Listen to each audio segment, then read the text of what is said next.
Hello friends, आज हम class 7th ICSC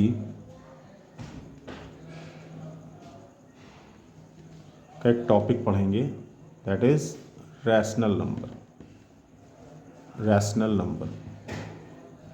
ये टॉपिक रैशनल नंबर हमें एक डिफरेंट टाइप के नंबर से इन्फॉर्म करता है, like a number which is in form of p upon q, that is known as rational number, and one condition is q does not equal to 0.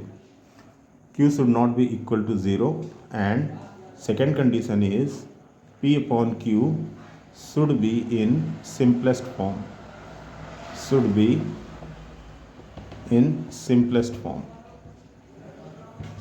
form, condition. Like अगर हम बात करते हैं, एक number लेते हैं, लेट 2/3। सो ये simplest form में, इससे ज़्यादा इसको आप कट भी नहीं कर सकते हो, तो ये एक आपका रैशनल नंबर होगा। एंड वन थिंग मोर, हम रैशनल नंबर को रिप्रेजेंट करते हैं क्यू लेटर से, कैपिटल क्यू लेटर से। So that is 2/3 and 1/2 and 5/7, that is also a rational number. ये सारे के सारे रैशनल नंबर होंगे क्योंकि ये सिंपलेस्ट फॉर्म में है। और अगर हम q को देखें तो q 0 भी नहीं है, ठीक है।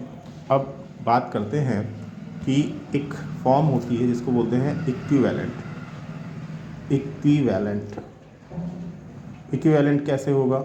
इक्विवेलेंट नंबर किसी नंबर का होता है, लाइक जैसे हम बात करें 1/2 की, तो 1/2 का इक्विवेलेंट हमें निकालना है। सो अगर हम एक ही नेचुरल नंबर से न्यूमरेटर और डिनोमिनेटर दोनों में मल्टीप्लाई कर देते हैं, 3 से और 3 से, तो ये आ जाएगा 3/6।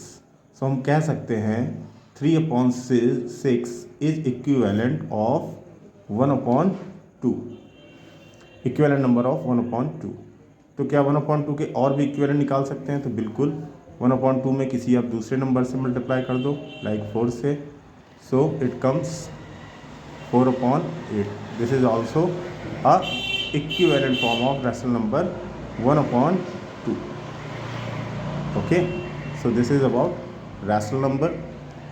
और रैशनल नंबर में एक चीज़ और इम्पॉर्टेंट है, इसको हटा देते हैं हम लोग।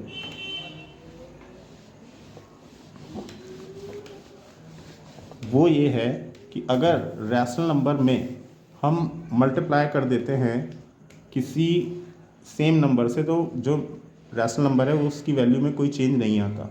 जैसे 3/5 एक रैशनल नंबर है, इसमें हम मल्टीप्लाई कर दें ऊपर 6 से नीचे 6 से, तो ये इक्विवेलेंट है और 3/5 के ही इक्वल रहेगा। रीज़न, हम 6 और 6 को एलिमिनेट भी कर सकते हैं। सिमिलरली एक तो रूल ये होता है, दूसरा रूल ये होता है कि सेम नंबर से अगर हम डिवाइड भी कर दें न्यूमरेटर एंड डिनोमिनेटर दोनों में, तो भी कोई फ़र्क नहीं पड़ता है, ये 3/5 ही रहेगा।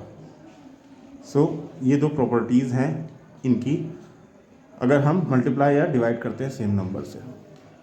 और एक प्रॉपर्टी ये है कि अगर किसी रैशनल नंबर को हम 0 से डिवाइड करते हैं, लाइक 1/3 से डिवाइड करते हैं, तो जो फाइनल वैल्यू आएगी वो 0 आएगी। ये तो खैर सारे नंबर्स के साथ में वैलिड होता है। जैसे 5 से हम 0 को डिवाइड करें तो भी 0 ही आता है, एक प्रॉपर्टी ये होती है। और रैशनल नंबर में कुछ प्रॉपर्टीज़ इस तरह की होती हैं, लाइक कि अगर हम रैशनल नंबर सॉल्व कर रहे हैं, the number is 1/2 into bracket 1/3 plus 5/3। इसको सिंप्लीफाई करें तो according to BODMAS rule हम लोग क्या करते हैं कि पहले ब्रैकेट के अंदर का जो भी डेटा है उसको सिंप्लीफाई करेंगे। तो सिंस डिनोमिनेटर इक्वल हैं, तो जो भी न्यूमरेटर विद साइन एप्लीकेबल होगा, लाइक 1 + 5/3, बाहर क्या है 1/2, तो 1 + 5 बिकम्स 6/3। अब चूँकि ब्रैकेट सॉल्व हो गया है तो ये यहाँ से हट जाएगा और इसकी जगह पे मल्टीप्लिकेशन आ जाएगा 1/2। हमें पता है रैशनल नंबर का जब मल्टीप्लिकेशन होता है तो न्यूमरेटर से मल्टीप्लाई होता है डिनोमिनेटर से, तो it comes 6/6 and it cancelled out and the answer is 1. And one more thing, अगर हमें किसी रैशनल नंबर को रिप्रेजेंट करना हो नंबर लाइन में,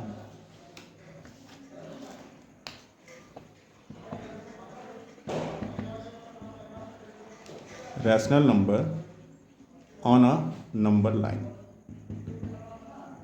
तो सबसे पहले हम ले रहे हैं प्रॉपर फ्रैक्शन।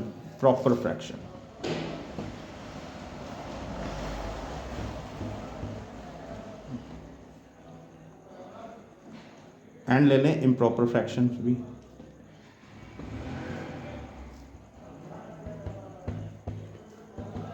अगर हम दोनों ले लेते हैं तो लेट ले लिया हमने, एक नंबर है 3/7, एक नंबर ले लिया हमने 7/3। तो ये दो तरह के नंबर्स हैं, इनको अगर नंबर लाइन पे हमें ड्रॉ करना है तो बहुत ही सिंपल है। सबसे पहले 3/7 को देखते हैं। तो 3/7 को अगर ड्रॉ करना चाहते हैं तो सबसे पहले देखेंगे कि ये ओरिजिनली किन नेचुरल नंबर्स के बीच में लाई करता है, या किन होल नंबर्स के बीच में लाई करता है, या फिर किन इंटीजर्स के बीच में लाई करता है। तो अगर 3/7 में 7 से 3 को डिवाइड करते हैं तो आता है 0.4 and 2, यानी अगर 0.42 को देखें तो लगभग ये 0 और 1 के बीच में कहीं लाई करता है, 0 और 1 के बीच में लाई करता है। तो हम एक नंबर लाइन ड्रॉ कर लेंगे, 0 1, थोड़ा सा दूर कर लेते हैं, 1, इधर -1। आगे मैं नहीं जा रहा हूँ, रीज़न क्योंकि 0 और 1 के बीच में ही हमें चाहिए 0.42। तो 3/7 को प्लॉट करें तो सबसे पहले हम देखते हैं डिनोमिनेटर में 7 है, तो 7 - 1 हम इसके 6 डिवीज़न कर लेंगे 0 और 1 के बीच में, 1 2 3 4 5 6 डिवीज़न कर लेंगे। अब 6 डिवीज़न करने के बाद अब देखते हैं न्यूमरेटर में कितना है 3, तो हम 0 से टूवर्ड्स 1 की तरफ मूव करेंगे। पहला क्या है 1 2 3, सो ये नंबर लाइन में यहाँ पे लाई करेगा 3/7। ओके, तो ये आई होप समझ में आ गया होगा। अब हम लोग देख लेते हैं 7/3 को प्लॉट करते हैं, इसको हटा देते हैं।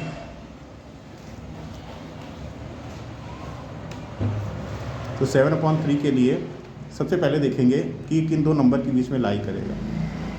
7/3, 3 से डिवाइड करेंगे 7 को तो आ जाएगा 2:1/3।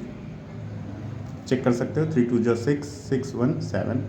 तो इसका मतलब ये है कि ये नंबर 2 + 1/3 होगा, यानी 2 से बड़ा होगा और 3 से छोटा होगा।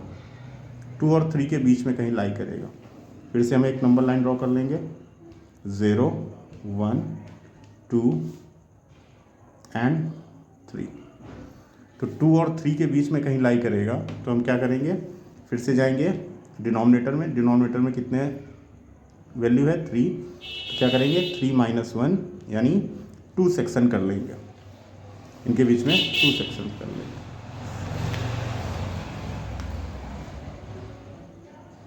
1 2, अब देख पा रहे हैं हम 3 सेक्शन हो चुके हैं। अब हमें चूँकि प्लॉट करना है 2 + 1/3 यानी 7/3, तो ऊपर कितना है न्यूमरेटर में 1, 2 को छोड़ देंगे क्योंकि 2 के तो आगे ही लाई करेगा ना 1/3। सो 1 है तो यानी 0 से राइट जाएंगे, राइट तरफ, तो यहाँ पे आ जाता है 1 और ये हो जाएगा हमारा नंबर 7/3। आई होप आप लोग को समझ में आया होगा। Thank you.